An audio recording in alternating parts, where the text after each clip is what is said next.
La Bible révèle que la fin de toute chose est proche et que Dieu appelle tout homme à pouvoir se réjouir de la seconde venue de Jésus-Christ. L'objectif de cette présentation est de vous préparer à être du nombre de ceux qui gardent les commandements de Dieu et le témoignage, la foi de Jésus-Christ. Je souhaite à chacun un bon sabbat. Bon sabbat à chacun. Merci de m'accueillir encore une fois. Et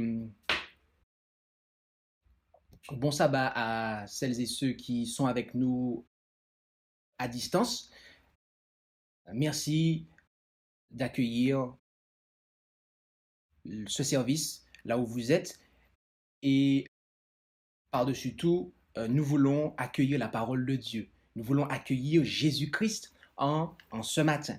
Et donc, pour ce faire, nous allons justement demander à son Père de bénir ce moment. Et là où c'est possible, je vous invite à pouvoir vous prosterner.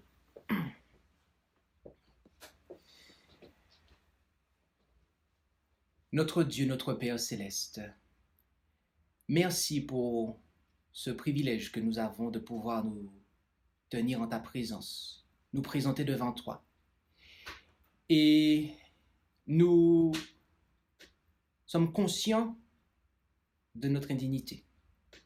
Mais gloire soit rendue à toi de ce que nous avons un sauveur tel que ton Fils, qui a agi et agit encore pour que nous puissions être mis en conformité avec ta volonté afin d'être acceptés par toi. Notre Père Céleste, nous avons un sujet à considérer. Nous avons un message de ta part à considérer. Et nous te demandons de bénir ce moment. Que l'esprit de chacun soit disposé afin de recevoir ta parole. Et que les cœurs soient touchés par ce que tu as à nous faire comprendre. Bénis ton serviteur qui aura apporté ce message. Et que tout soit dit et fait pour la gloire de ton Saint-Nom. Nous t'en prions en Jésus. Amen. Amen.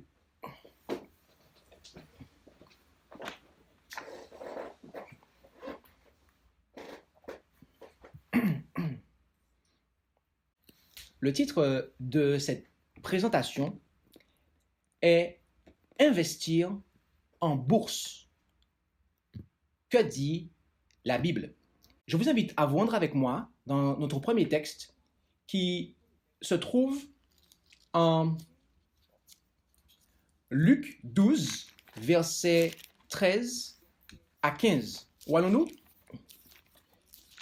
Luc, chapitre 12, et lisons du verset 13 jusqu'au verset 15, où il est dit, ici, en Luc 12, verset 13 à 15, « Alors, quelqu'un de la troupe lui dit à Jésus, « Maître, dis à mon frère qu'il partage avec moi notre héritage. » Mais Jésus lui dit, « Ô homme, qui m'a établi pour être votre juge ou pour faire vos partages? » Puis il leur dit, « Gardez-vous avec soin de l'avarice, car quoique les biens abondent à quelqu'un, il n'a pas la vie par ses biens. » Il y a eu un homme dans la troupe de ceux qui l'écoutaient, qui a surgi et qui a demandé à Jésus de faire justice. Et vous savez, dans la loi mosaïque, le frère aîné avait une double part de l'héritage. Alors sans doute que celui-là, on pourrait penser ou supposer qu'il n'était pas le frère aîné. Mais c'est une supposition. Mais le point qui nous intéresse ici, c'est que cet homme voulait en fait augmenter, d'accord, son profit personnel. Et Jésus est allé au cœur du problème. Il lui a répondu en lui disant, et en disant à tous, gardez-vous avec soin de l'avarice. Voyez-vous, nous sommes des êtres humains. Notre nature est pécheresse depuis que nos premiers parents ont désobéi. Et nous avons, naturellement parlant, cette tendance à vouloir augmenter ce qui nous concerne à tout niveau, mais notamment au niveau financier. Et Jésus nous a dit de nous garder avec soin de l'avarice. Et plus loin, lorsqu'on continue la lecture, au verset suivant, Jésus va donner une parabole à partir du verset 16. Et il leur dit cette parabole. Les terres d'un homme riche avaient rapporté avec abondance. Et il raisonnait en lui-même, disant, que ferai-je, car je n'ai pas assez de place pour serrer ma récolte? Voici, dit-il, ce que je ferai. J'abattrai mes greniers et j'en bâtirai de plus grands, et j'y amasserai toute ma récolte et tous mes biens. Puis je dirai à mon âme, tu as beaucoup de biens en réserve pour plusieurs années. Repose-toi, mange, bois et te réjouis. Mais Dieu lui dit, insensé, cette nuit même, ton âme te sera redemandée, et ce que tu as amassé, pour qui sera-t-il? Il en est ainsi de celui qui amasse des biens pour lui-même et qui n'est point riche en Dieu. Jésus donne cette parabole où on a là un homme, qui, de manière à pouvoir illustrer ce qu'il a dit à cet homme, il donne l'exemple d'un homme qui, a des biens et que ces biens, en fait, fructifient. Et que l'homme de cette parabole a pour réaction de vouloir cumuler et conserver, en fait, pour lui, ses biens. Et le point que Jésus met en avant ici, c'est que cet homme, il amasse pour lui, mais il n'est pas riche pour Dieu. Notez bien ça, parce que si on ne comprend pas ça, on ne pourra pas comprendre en fait la question de l'investissement en bourse. OK? Jésus, lorsqu'il conclut la parabole, il nous dit, il en est ainsi de celui qui amasse des biens pour lui-même et qui n'est point riche en Dieu. Certaines versions vont dire pour Dieu. Donc, Jésus est en train de stigmatiser un comportement qui est d'amasser des biens pour soi. Et face à cela, il nous indique ce qui devrait en être, c'est d'être riche en Dieu, pour Dieu. Mais ce n'est pas tout. Jésus ne s'est pas contenté de dire simplement cela à l'homme et de lui donner une parabole juste après.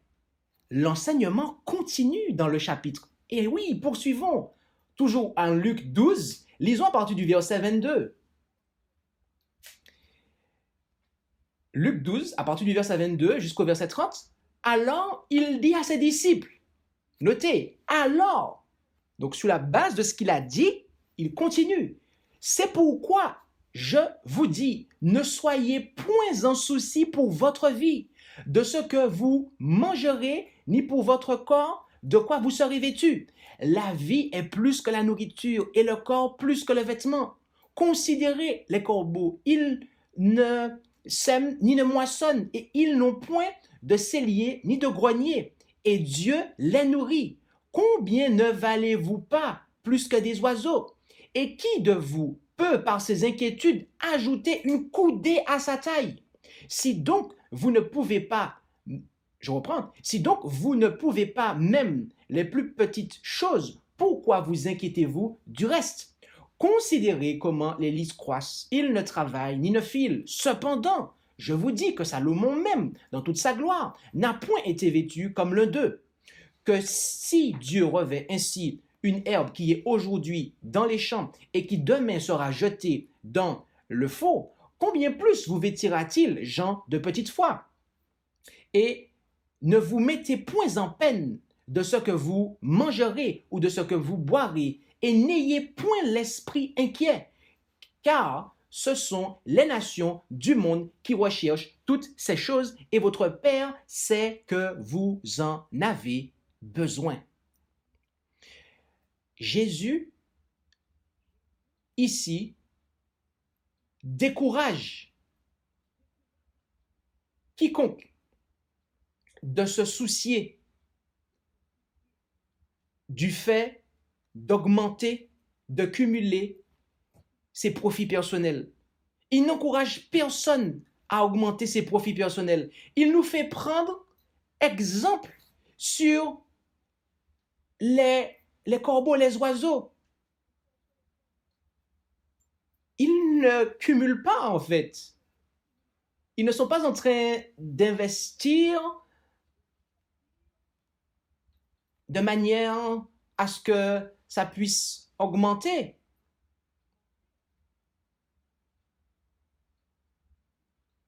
Jésus nous fait comprendre ici que agir de la sorte, en fait, c'est se mettre en souci pour notre vie, de ce que l'on va manger, comment on va se vêtir, comment on va se nourrir, etc. Il nous décourage de chercher à augmenter nos profits personnels. Et la suite est tout aussi intéressante car ça continue. À partir du verset 31, Jésus va encourager chacun à investir dans les bourses célestes. En effet, notez cela, cherchez plutôt le royaume de Dieu et toutes ces choses vous seront données par-dessus. Ne craignez point, petit troupeau, car il a plu à votre Père de vous donner le royaume. Vendez ce que vous avez et le donnez en aumône. Faites-vous des bourses qui ne s'usent point, un trésor dans les cieux qui ne manque jamais, d'où les voleurs n'approchent point et où la teigne ne gâte rien. Car où est votre trésor, là aussi sera votre cœur. Que vos reins soient sains et vos lampes allumées, et soyez comme des hommes qui attendent que leur maître revienne des noces, afin que, quand il viendra et qu'il heurtera à la porte, il lui ouvre aussitôt.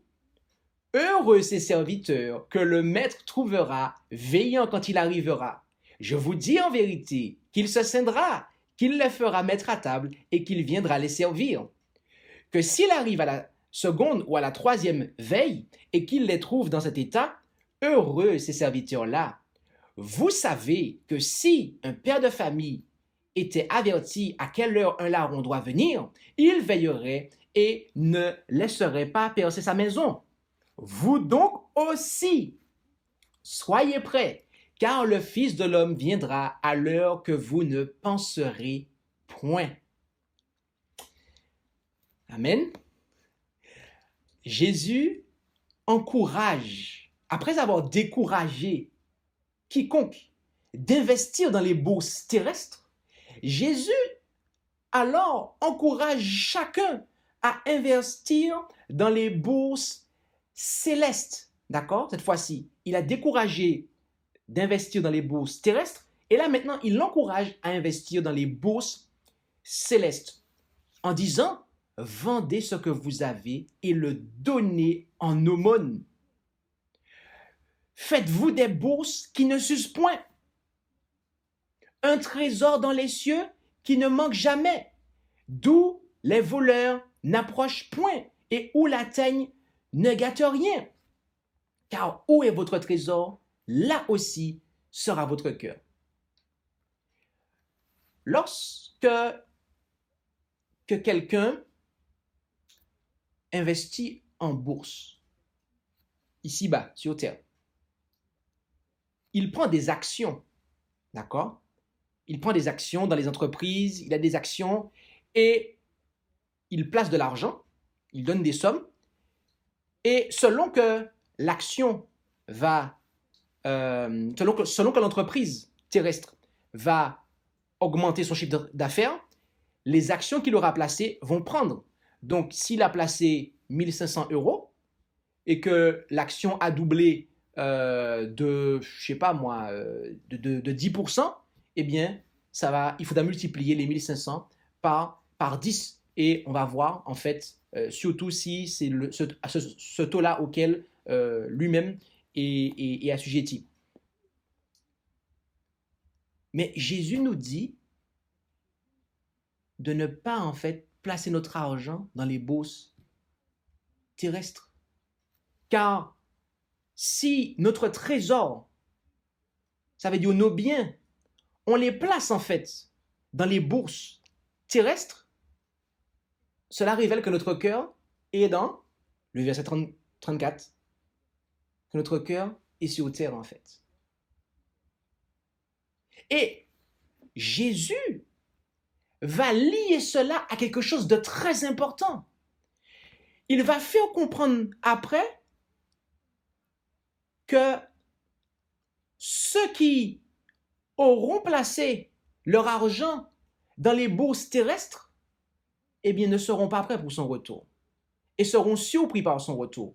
En effet, verset 36, « Et soyez comme des hommes qui attendent que leur maître revienne des noces, afin que quand il viendra et qu'il heurtera à la porte, il lui ouvre aussitôt. » Verset 40, « Vous donc aussi soyez prêts, car le Fils de l'homme viendra à l'heure que vous ne pensez point. » Autrement dit, ceux qui investissent dans les bourses terrestres,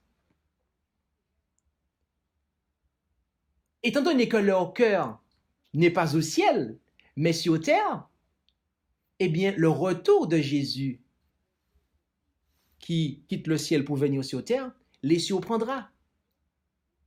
Par contre, ceux qui auront investi dans les bourses, lesquelles célestes, eh bien, ceux-là, ils seront trouvés en train de veiller. Et quand le Fils de l'homme, à savoir Jésus, se présentera, eh bien, ils seront prêts. Parce que leur cœur sera où? Leur cœur sera au ciel. Leur cœur sera au ciel. Et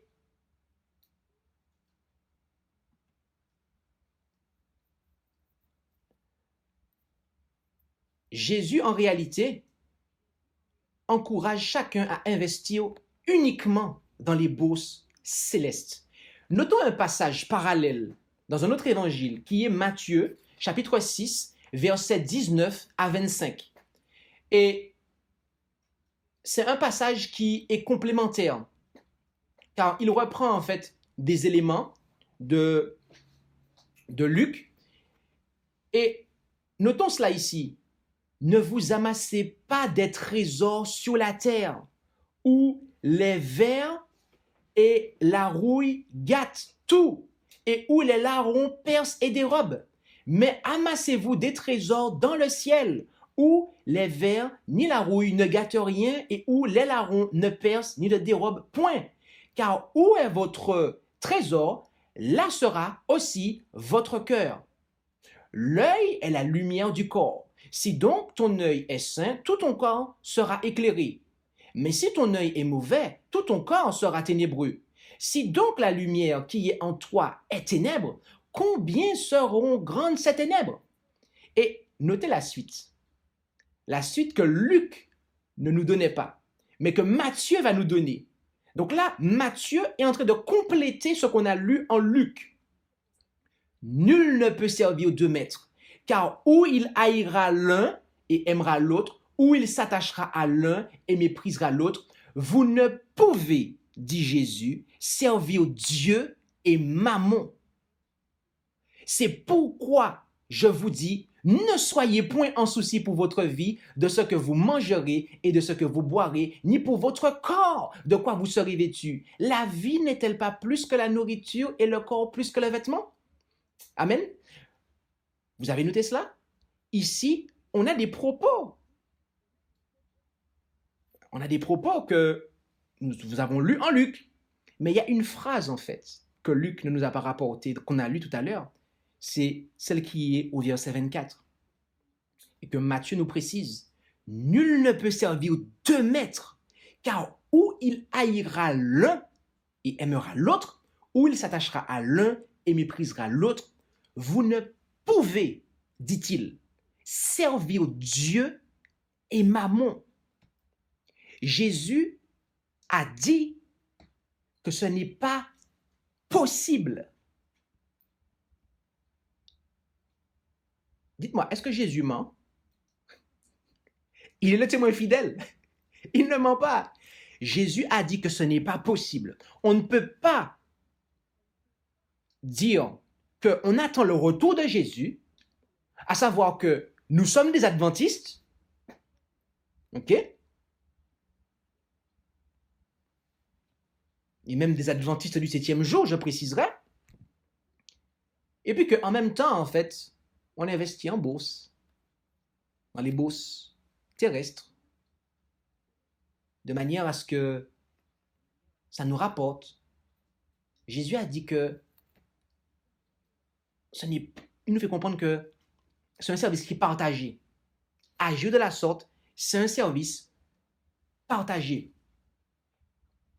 Donc, Jésus encourage chacun à investir uniquement dans les bourses célestes. Oui, mais comment investir dans les bourses célestes? Alors, nous allons répondre à cette question dans quelques instants. Mais avant, j'aimerais continuer à bien clarifier le fait des bourses terrestres. Et il nous faut comprendre, mes amis, que investir dans les bourses terrestres, cela revient en fait à enterrer son argent. Oui. Matthieu 25, versets 24 à 30. Mais celui qui n'avait reçu qu'un talent vint et dit, « Seigneur, je savais que tu es un homme dur qui moissonne où tu n'as pas semé et qui recueille où tu n'as pas répandu. C'est pourquoi, te craignant, je suis allé et j'ai caché ton talent dans la terre. Voici, tu as ce qui est à toi. » Et son maître lui répondit, « Méchant et paresseux serviteur, tu savais que je moissonne où je n'ai pas semé et que je recueille où je n'ai pas répandu.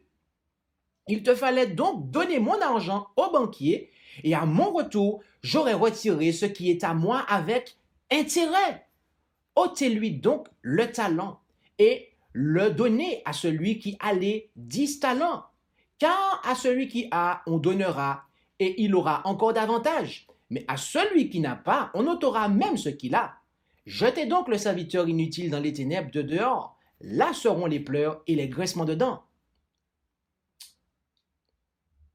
Là-dessus, certains diront, mais regardez, Jésus a dit de donner l'argent au banquier de manière à ce qu'il y ait des intérêts.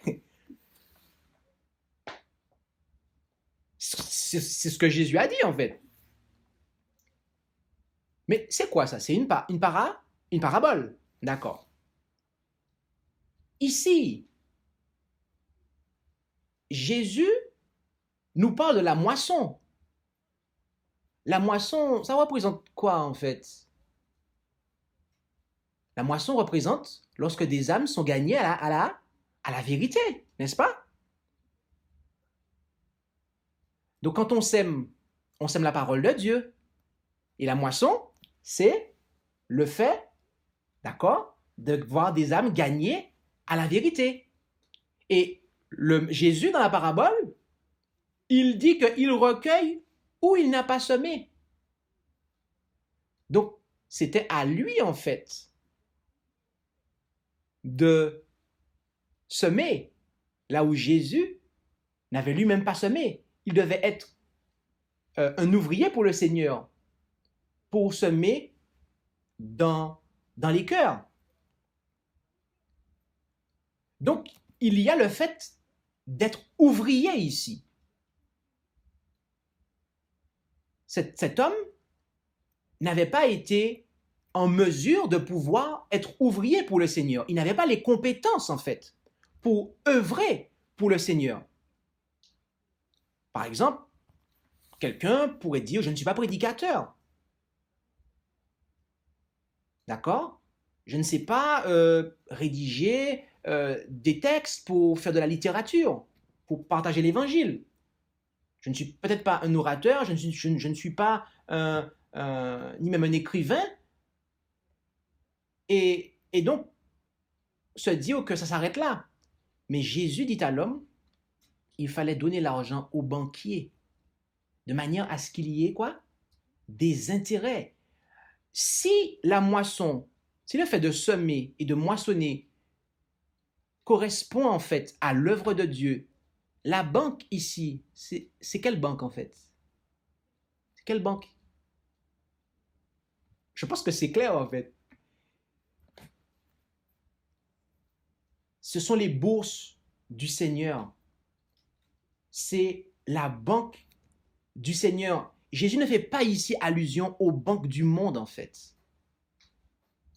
Parce que si ce sont les banques du monde, la moisson qui est là, eh bien ce sont aussi les moissons du monde. Et la semence qui est là, c'est du blé, si c'est littéral, si la banque ici est littérale et terrestre, la moisson et la semence sont aussi terrestres. On peut pas, il faut qu'on soit logique avec nous-mêmes.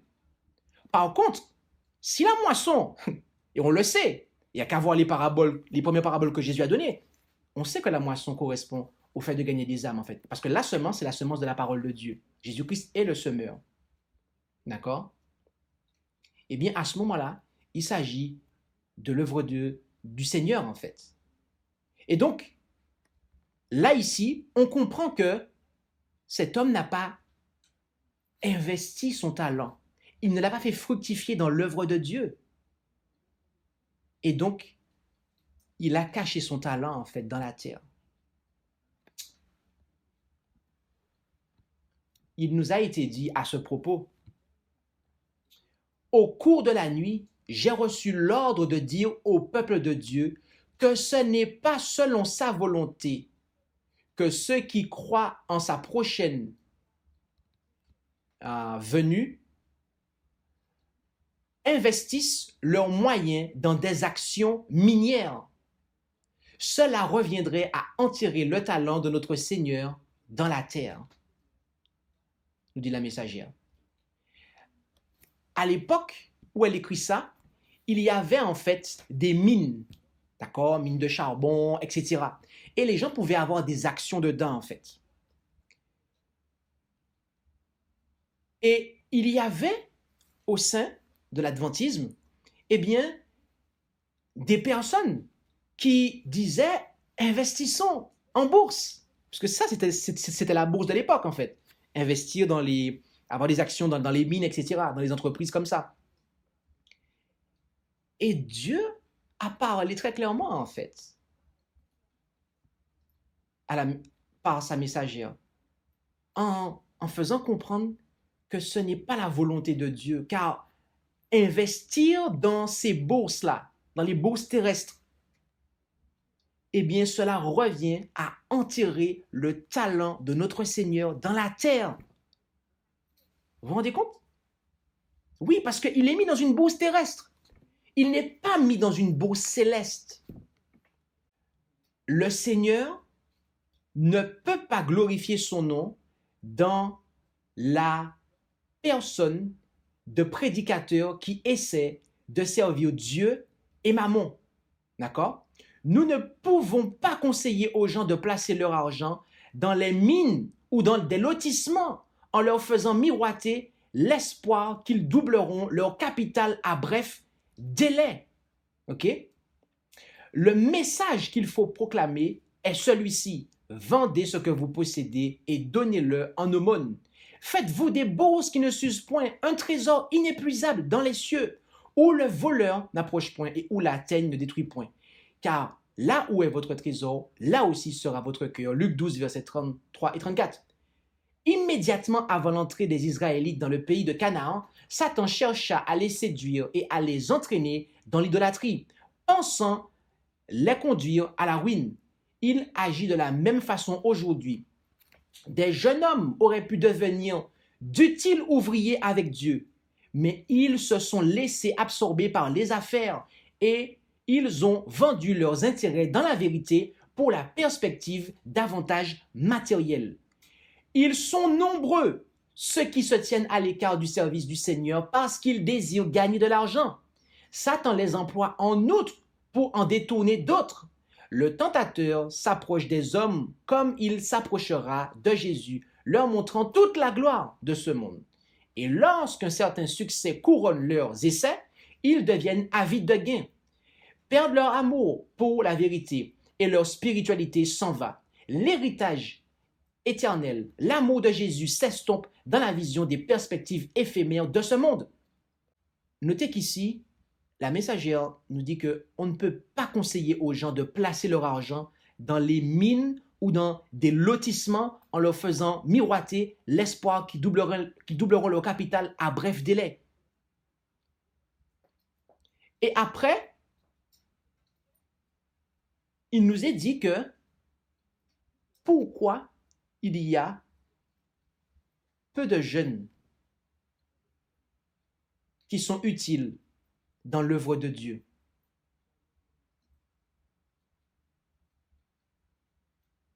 Pourquoi il y a peu de serviteurs, en fait, dans l'œuvre de Dieu?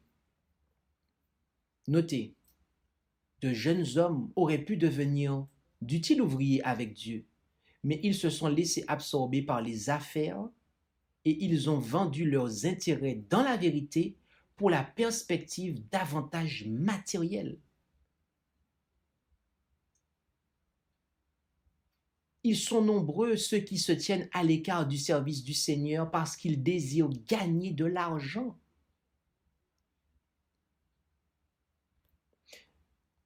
Permettez-moi de vous dire quelque chose. Je ne suis pas un pasteur chevronné dans le sens que j'ai beaucoup d'années d'expérience derrière moi. Je pense que mon visage l'atteste. Le manque de rides sur mon visage l'atteste. Mais je peux vous dire que j'ai suffisamment d'expérience pour vous attester de ce qu'elle a écrit ici, en fait. La raison pour laquelle il y a peu d'ouvriers dans l'œuvre de Dieu qui sont prêts à faire avancer l'œuvre de Dieu comme il l'entend, eh bien c'est parce que le cœur n'est pas à 100% avec le Seigneur.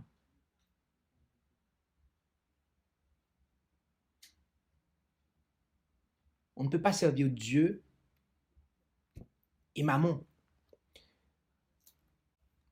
Alors, arrivé à ce stade, nous allons répondre à la question que nous avons posée tout à l'heure, mais je pense que nous avons une petite idée. Qu'est-ce que les bourses célestes? Alors, nous avons en fait esquissé la réponse tout à l'heure, car nous avons vu qu'il s'agit de la moisson, le fait de semer pour qu'il y ait de la moisson. On sait que c'est de l'évangélisation. D'accord? L'œuvre d'évangélisation, à qui a-t-elle été confiée? À l'Église, à des hommes qui ont accepté le Seigneur dans leur vie, en fait. Et c'est eux qui ont la charge, en fait, de mener, de faire avancer le plan du salut, ou tout du moins de mettre à exécution, en fait, et d'être des ouvriers, d'accord, dans l'œuvre du salut, très précisément. Donc, la réponse peut déjà être donnée, sans aller plus loin, c'est que les bourses célestes, eh bien, sont les institutions de Dieu où justement il faut investir. Les chrétiens devraient investir dans les bourses célestes, les institutions de Dieu. Frères et sœurs, au nom de nos quoi? Maisons d'édition, nous vous demandons de prendre des actions dans ces institutions. Vous n'avez rien à craindre. Investissez vos moyens là où ils feront du bien. Répandez des rayons de lumière dans les régions les plus sombres du monde. Notez ce qu'elle dit après. L'échec n'existe pas dans ce domaine. C'est votre privilège et votre devoir de faire maintenant ce que vos frères ont fait quand il n'y avait que peu d'amis de la cause de la vérité. Prenez des parts dans nos maisons d'édition afin de sentir que vous y avez un intérêt. Beaucoup investissent leur argent dans des spéculations mondaines et ce faisant, se font dépouiller de chaque dollar. Puisqu'elle écrivait à son époque aux États-Unis, où à l'heure actuelle encore, il y a des dollars, même si ce n'est pas la même valeur. Elle poursuit en disant, nous vous demandons de faire preuve de libéralité en investissant dans notre œuvre d'édition. Cela vous fera du bien. Votre argent ne sera pas perdu, mais sera placé à intérêt pour augmenter votre capital social au ciel. Le Christ a tout donné pour vous. Que donnerez-vous pour lui? Voilà, mes amis, un exemple de bourse céleste. Le fait d'investir dans des maisons d'édition, par exemple. D'accord? Lorsqu'il y a une maison d'édition qui a besoin de moyens ou qui a besoin d'être mise en place, eh bien, il devrait y avoir un fonctionnement où ce sont les croyants qui investissent de l'argent dans la maison d'édition. Avec bien évidemment un contrat, une clause disant que au fur et à mesure que la maison d'édition va évoluer, eh bien, les personnes vont toucher, les personnes qui ont investi, ils vont toucher en fait des dividendes. Comme ça se fait en fait, mais dans l'œuvre du Seigneur. D'accord? Dans l'œuvre du Seigneur. Alors, je viens de dire quelque chose. Mais il faut comprendre que ce ne sera pas peut-être exactement comme dans le monde. Notons un autre exemple. Là, on parle d'un institut de santé. Ceux qui ont affecté à des fins charitables de l'institut de santé les intérêts ou les dividendes de leur action ont fait un acte noble qui sera récompensé. Tous ceux qui n'ont pas fait de cession, mais qui sont en mesure de le faire, devraient, à la première occasion, céder tout ou partie de leurs actions, comme l'ont fait la plupart des actionnaires. Et comme l'intérêt croissant et l'utilité de cette institution l'exigent, tous, surtout ceux qui ne l'ont pas fait, devraient continuer à en prendre des parts. D'accord? Donc là, on a un autre exemple d'institution du Seigneur qui devrait être dans lesquelles on devrait investir. D'accord? Et qui est un exemple de bourse céleste. Ce sont les instituts de santé. D'accord? Qui soignent selon que Dieu nous l'a prescrit. D'accord? Selon le plan de Dieu. Les révélations que Dieu nous a faites. Et dans ce plan-là, elle apporte une nuance. Elle fait comprendre que il peut arriver à des moments où on cède des actions. D'accord? Je n'ai pas tout mis et j'espère que je pourrai, dans un avenir, rassembler, compiler et tout donner sous un format spécial. Mais il arrivait parfois qu'il y avait des difficultés. Ou ici, on parle à des fins charitables. Mais quel que soit le cas, ici, on voit que il pouvait y avoir la possibilité de faire des cessions, en fait. Donc, on cède ses parts. Et donc, à ce moment-là, en fait, ça devient une offrande qu'on fait au Seigneur. Une offrande qu'on fait au Seigneur. Mais on pourrait se dire, oui, mais il y a une offrande qui a été faite, mais j'avais investi. Alors, si on pense comme ça, on pense toujours comme le monde pense. Car n'oublions pas, c'est quoi l'entreprise dans laquelle on est? C'est l'entreprise de Dieu. L'entreprise de Dieu consiste à quoi? À gagner des âmes, en fait. D'accord? Et donc, de ce fait, même en cédant, en fait, des parts, si jamais ça arrive, eh bien, à ce moment-là, l'argent n'est pas perdu. Comme on l'a vu tout à l'heure, ok?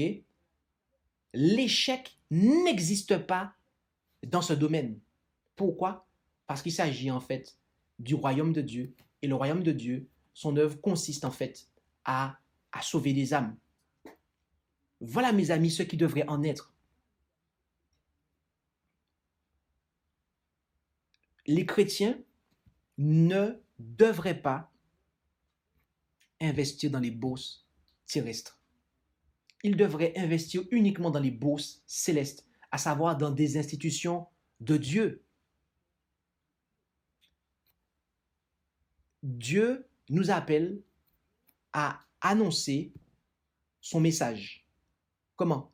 Uniquement ici? À toute nation, tribu, langue et peuple. Et pour pouvoir le faire, eh bien, il faut en fait des moyens. Il faut en fait des outils pour que ce message soit propagé. Il faut mettre en place des institutions. Mais pour mettre en place des institutions, il y a besoin de fonds, il y a besoin de moyens. Et à ce moment-là, eh bien, on a en fait ce dont la messagère nous parle ici en fait. Alors, il y a des gens qui diront, oui, mais c'est ce qui se passe dans la dénomination, le fonds de placement. Alors, je ne suis pas sûr que ce soit la même chose. Parce que lorsque l'on regarde ce fonctionnement-là, il n'y a pas d'appel à ces passages-là tels qu'ils sont mis ici, et notamment à ce qui est parlé ici, en fait. Et je ne suis pas sûr que dans le fonds de placement dont il parle et qu'il pratique, les gens sont au courant de ce que l'argent est devenu, en fait. Parce que la plupart du temps, la façon dont le fonds de placement fonctionne, c'est que les gens disent, bon, je place de l'argent ici, mais après, c'est pour que telle personne soit guérie, ou c'est pour que mon fils réussisse ses études, ou c'est pour que ceci, ou c'est pour que cela. C'est comme si qu'en fait, on achète Dieu, en fait. Tandis que ici, en fait, c'est vraiment pour faire avancer l'œuvre de Dieu. D'accord? C'est pour faire avancer l'œuvre de Dieu, et les gens qui ont investi, eh bien, ils doivent recevoir un rapport. La personne se présente, elle dit, je veux investir dans telle institution. Alors, bien évidemment, il faut que l'Église, les personnes concernées annoncent qu'ils ont un projet, qu'ils présentent le projet et qu'ils disent, voilà, il y a besoin, ils présentent le projet de manière complète, il y a besoin de temps, et à ce moment-là, c'est aux personnes, en fait, de pouvoir, les personnes qui sont volontaires, de pouvoir investir, en fait, dans ces institutions-là, en fait. Et là, on rentre dans le plan dans lequel le Seigneur nous a parlé. Il y a des fois, on entend le financement participatif. Je pense qu'on connaît ça en ce moment. Et les gens qui font le financement participatif, ils disent aux gens, ben, vous allez recevoir tel produit, tel... Ça se rapproche un petit peu de ça, en fait. Ça se rapproche un petit peu de ça. Mais le plan ici, c'est vraiment qu'il y a vraiment une bourse, en fait. D'accord? De l'argent est placé, d'accord? Il y a de l'intérêt, intérêt en fait qui peut revenir à d'autres, aux investisseurs, d'accord? Avec une possibilité aussi de céder ses parts en fait, d'accord? Et c'est ça, mes amis, le plan en fait que Dieu a pour nous. Donc, la réponse à la question investir en bourse, que dit la Bible? C'est quoi la réponse? Eh bien, la Bible nous dit investir dans les bourses terrestres? Non! Mais investir dans les bourses célestes? Oui! Et nous allons conclure ce message avec le passage suivant. Galates 6, versets 7 et 8. Ne vous abusez point. On ne se joue point de Dieu, car ce que l'homme aura semé, il le moissonnera aussi. Celui qui sème pour sa chair moissonnera de la chair la corruption. Mais celui qui sème pour l'esprit moissonnera de l'esprit la vie éternelle. L'homme de la parabole de Matthieu 25, il a semé pourquoi? Il n'a pas eu la vie éternelle. Pourquoi? Parce qu'il a semé en fait pour sa chair. Il n'a pas en fait semé pour le Seigneur. Il n'a pas semé pour l'Esprit. Il n'a pas semé pour que la parole de Jésus qui est esprit et vie soit répandue. Jean 6, verset 63, les paroles que je vous ai dites sont esprit et vie. Il nous faut semer en fait pour l'Esprit. Il nous faut semer la parole de Dieu pour que l'Esprit de Dieu puisse s'emparer de plus en plus d'hommes et de femmes. Donc, il nous faut investir dans les institutions du Seigneur. D'accord? L'Église doit mettre en place des projets, des institutions pour que le message puisse se répandre. Et tout un chacun est invité à investir en fait dans ces institutions de manière à ce que, elles puissent justement accomplir l'œuvre que Dieu attend qu'elles accomplissent. Et ce faisant, nous allons mettre notre cœur au ciel. Parce que notre argent, nous allons le placer dans les bourses du ciel, dans les bourses qui ont un rapport avec le ciel. Et lorsque Jésus va venir, comment nous serons? Nous serons surpris? Est-ce que son retour nous surprendra comme des voleurs si nous faisons ça? Pas du tout, mes amis. Par contre, si nous agissons autrement, pensant tromper Dieu, à ce moment-là, on aura une surprise en fait. Mais à partir de maintenant, personne ne sera surpris, puisque nous savons ce que Dieu attend de nous. Alors, plaise à Dieu, sachant ce qu'il attend de nous, que nous puissions, appliquer ce message, que nous puissions justement investir dans les bonnes bourses, à savoir les bourses célestes, et pas dans les bourses terrestres, d'accord, qui le plus souvent, et très souvent même, ont des trous. Dans ces sacs, il y a des trous, et en fait, on ne va jamais en fait pouvoir récupérer des véritables intérêts. Par contre, si on investit dans les bourses du Seigneur, dans le ciel, nous verrons les intérêts. C'est là que vraiment, au jour des grands règlements de compte, on verra en fait quelles auront été la portée de nos investissements. Alors, puisse Dieu nous bénir et puissions-nous investir dans les bourses célestes. Amen. Je vous invite à prier avec moi là où c'est possible.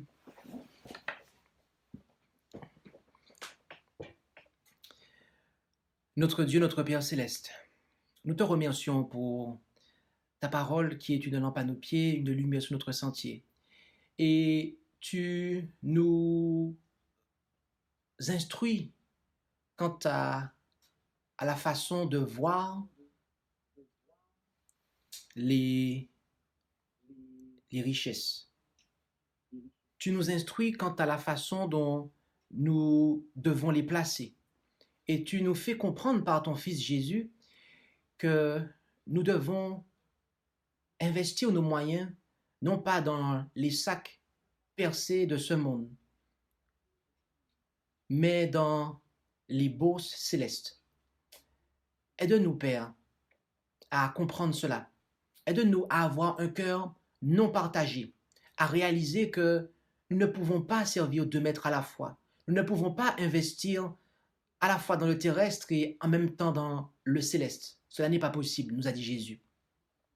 Que nous puissions écouter pleinement ta parole, que notre cœur puisse être tout entier à toi et que cela puisse se manifester dans les investissements que nous allons faire. Et ainsi, toute la gloire te reviendra et nous allons, en agissant ainsi, agrandir ton royaume et lui permettre de se propager sur la terre. Alors bénis chacun d'entre nous, Père, et fais de nous des serviteurs et des intendants fidèles qui te servent d'un cœur non partagé Et c'est dans le beau nom de Jésus que nous t'en prions et pour ta gloire, Père. Amen. Merci d'avoir écouté cette présentation avec intérêt. Pour plus d'informations, consultez notre site internet lereste.org et suivez-nous sur Facebook ainsi que sur YouTube à @lereste. Vous pouvez aussi nous contacter par email à info@lereste.org ou par téléphone au +33 6 12 60 13 69.